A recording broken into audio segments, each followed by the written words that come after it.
मैं study skills पर बहुत वक्त से कंटेंट बनाते आ रहा हूँ और काफ़ी कंटेंट कंज्यूम भी करता हूँ, लेकिन हमेशा ऐसा लगता है कि कोई काम की बात तो करता ही नहीं। सब टाइम टेबल और कंसंट्रेशन इम्प्रूव करने की बातें करते हैं, लेकिन कोई ये नहीं बताता कि एग्ज़ाम टाइम में पढ़ना कैसे है, याद कैसे करना है and how to make sure कि जो भी पढ़ा है वो एग्ज़ाम डेट तक याद रहे। इसलिए this video is all about how to learn and not forget. अगर आपको लगता है कि आप बहुत मेहनत करते हो लेकिन आपको अपने डिजायर्ड मार्क्स नहीं मिलते, then this is the only video that you need to watch on the internet today. इस वीडियो में वो सारी चीज़ें हाईलाइट की गई हैं जो लर्निंग के लिए एसेंशियल है। कौन सी टेक्निक्स टाइम वेस्टिंग हैं एंड कौन सी टेक्निक्स एक्चुअली असरदार हैं, वो आज के इस वीडियो में पता चलेगा। बस वीडियो को स्टार्ट से एंड तक ज़रूर देखना, क्योंकि कुछ चीज़ें टेक्निकल हैं एंड आपको सब कुछ तभी समझ में आएगा जब आप अच्छे से और पेशेंसली वीडियो को पूरा देखोगे। So let's begin. We all know कि जब आप किसी चीज़ को पहली बार याद करते हैं तो नेक्स्ट डे तक ऑलमोस्ट 80% कंटेंट भूल जाते हैं, लेकिन स्टूडेंट्स का फोकस हमेशा से इस पे होता है कि ज़्यादा से ज़्यादा पोर्शन याद करो और revision revision revision last minute तक देख लेंगे। You think last minute book पे नज़र फेरने से आपको सब कुछ याद आ जाएगा, लेकिन असल में इसका कंप्लीट अपोजिट होता है। जब आप एग्ज़ाम से पहले उसी इन्फॉर्मेशन को रिविजिट करते हो तो सब कुछ स्ट्रेंज लगता है। ऐसा लगता है कि जैसे ये सब तो कभी पढ़ा ही नहीं। दिस हैपन्स क्योंकि पहली बात तो आपने रिवीजन के लिए कोई टाइम नहीं दिया। आपको कम से कम 2 से 3 रिवीजन सेशन रखने चाहिए थे, आपने वो नहीं किया। दूसरा, रिवाइज किया भी तो सही टेक्निक नहीं अप्लाई की, बस रीड कर लिया। अगर आप रीड करोगे तो ब्रेन को लगेगा कि इन्फॉर्मेशन तो सामने है और उसे उस चीज़ को याद रखने की ज़रूरत नहीं है। जब आप रीड करोगे तो आपको चीज़ें फैमिलियर लग सकती हैं, लेकिन वो चीज़ें आपको याद नहीं होंगी। जस्ट लाइक अगर आपको कोई 50 रुपये का नोट दे तो आप उसे देखकर तुरंत रिकॉग्नाइज कर लोगे कि हाँ ये 50 रुपये का नोट है, लेकिन अगर कोई बोले चलो 50 रुपये के नोट को बिना देखे ड्रॉ करो, तब आप ब्लैंक हो जाओगे, राइट। तो बार बार किसी चीज़ को देखने से या रीड करने से आपकी मेमोरी इंप्रूव नहीं होती। मेमोरी तब इंप्रूव होगी जब आप खुद को टेस्ट करोगे, एक्टिव रिकॉल करोगे, जैसे खुद को क्यूज करना या प्रैक्टिस पेपर सॉल्व करना। जब आप ब्रेन को पता होगा कि आप इस टॉपिक पर खुद को अगले दिन या अगले हफ्ते टेस्ट करोगे तो वो उसे स्पेशल अटेंशन देगा और उसे डिफरेंट प्रोस्पेक्टिव से याद करेगा। आप जितने फ्रीक्वेंसी टेस्ट रखोगे, ब्रेन उस कंटेंट को और स्ट्रांगली इनकोड करेगा। और एवरी टेस्ट आप अपनी लर्निंग को जांच कर सकते हो कि कहाँ आपको कन्फ्यूजन हो रही है, कहाँ मिस्टेक हो रही है, और हर मिस्टेक आपके ब्रेन को सिग्नल देगी कि उसे उस पर्टिकुलर इन्फॉर्मेशन को और स्ट्रांगली होल्ड करने की ज़रूरत है। इसे जब आप किसी चीज़ को रिकॉल करने में स्ट्रगल करते हो तो दैट्स गुड, क्योंकि ब्रेन जितना भी एफर्ट लगाएगा उतना स्ट्रांग मेमोरी के कनेक्शन बनेंगे। सो आपको स्ट्रगल को इंक्रेज करना है और जो है टेस्ट के थ्रू जो है आपको रिवीजन करना है। अब यहाँ पर एक छोटी सी बात ऐड करना चाहूँगा कि don't revise in the same order.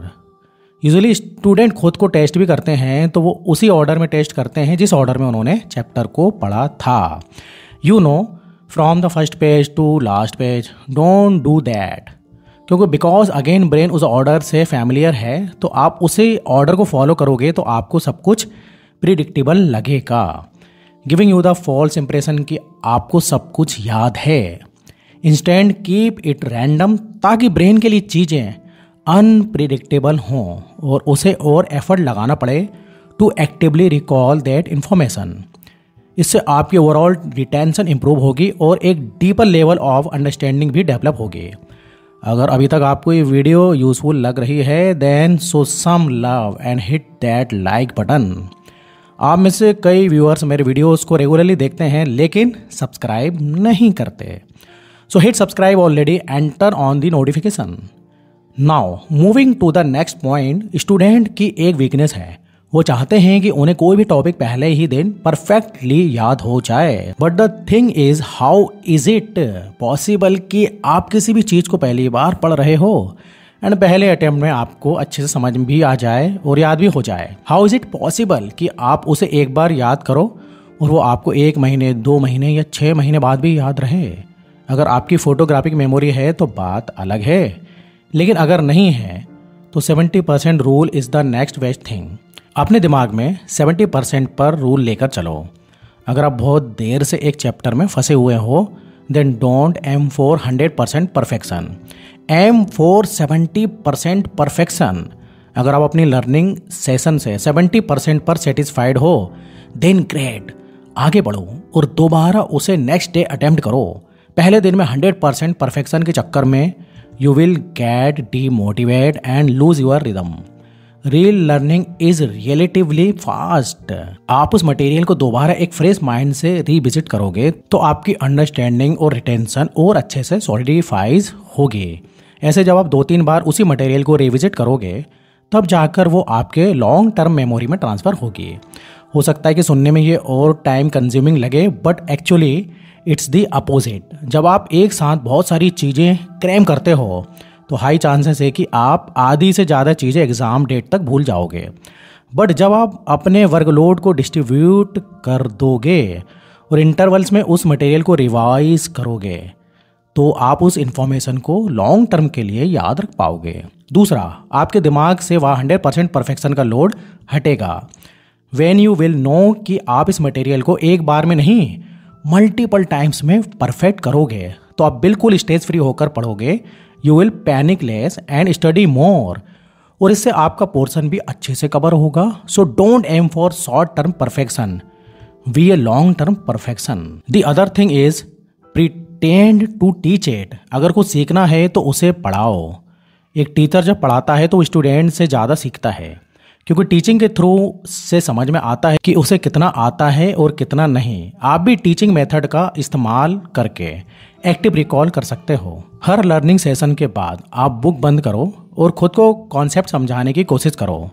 जब आप कॉन्सेप्ट को अपने वर्ड्स में खुद को समझाते हो, एनालॉजी एंड एग्जाम्पल्स का यूज़ करते हो, तब आप अपने लिए क्यूज एंड हिंट्स क्रिएट करते हो जो अगेन इन्फॉर्मेशन को रिकॉल करने में हेल्पफुल है। प्लस इससे ये भी पता चलता है कि आप कहाँ कहाँ अनक्लियर हो, सो दैट आप वापस उन चीज़ों को पढ़ो और अपने कन्फ्यूज़न क्लियर करो। सो आपको इसे ज़्यादा से ज़्यादा प्रैक्टिस करना चाहिए, बिकॉज इससे आपको एक डीपर लेवल ऑफ अंडरस्टैंडिंग मिलती है जो अल्टीमेटली रिकलेक्शन के लिए हेल्पफुल है। नाउ जिन लोगों ने यहाँ तक वीडियो को देखा है उन सभी के लिए एक बोनस टिप। ये एक स्मार्ट रिवीजन टिप है। Keep a mistake book with you. जब भी आप कोई भी प्रैक्टिस टेस्ट देते हो या कोई भी चैप्टर रिवाइज करते हो एंड यू सी कि मल्टीपल रिविजन्स के बावजूद भी आप कुछ चीज़ों में कन्फ्यूज़न हो रही है एंड आप उसको बार बार भूल रहे हो, then keep a mistake book with you. Just note down this topic कि इस बुक में ये पेज या ये टॉपिक मुझे एग्जाम से पहले एक बार मेमोराइज करना ही है, एंड दैट वे आप अपने वीक एरियाज को लेकर भी एग्जाम से पहले कॉन्फिडेंट हो जाओगे। डोंट अंडरएस्टिमेट, ये एक बहुत ही इफेक्टिव तरीका है एग्जाम में सिली मिस्टेक्स अवॉइड करने का। It will make a difference of 5 to 10% marks in your exams.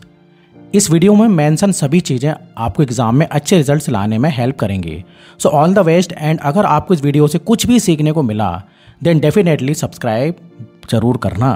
तो वीडियो अच्छी लगे तो लाइक करिए एंड बहुत अच्छी लगी तो शेयर भी करें। Thanks for watching and stay for focused. तो फिर मिलेंगे नेक्स्ट वीडियो में, जब तक आप अपना ध्यान रखिए। धन्यवाद।